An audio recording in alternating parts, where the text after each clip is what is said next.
বলার কিছু নাই, সারা বাংলার মানুষ নিন্দা করছে। আর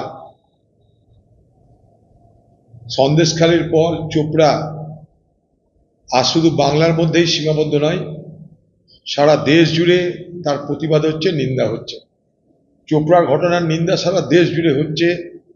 এতে বাংলার ভাবমূর্তি শেষ হয়ে যাচ্ছে এবং বাংলা সম্পর্কে সারা ভারতবর্ষের মানুষের মধ্যে একটা ভয়াবহ বিভীষিকা ধারণা তৈরি হচ্ছে।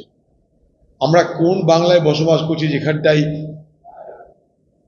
কোনো দলের নেতা মনে করতে পারে যে কোন পরিবারের কোন ছেলের কোন মেয়ের কি করে চলা উচিত বা না উচিত, এবং আইন তুলে নিয়ে এসে সাজা ঘোষণা করে দিয়ে শুধু সাজাটা ঘোষণা করাই নয়, সেই সাজাকে সে নিজে বাস্তবায়িত করছে। অর্থাৎ একটা তৃণমূলের নেতা, সে একদিকে লিডার, সে একদিকে উকিল, একদিকে বিচারক, আরেকদিকে সে শাস্তি দেওয়ার মালিক।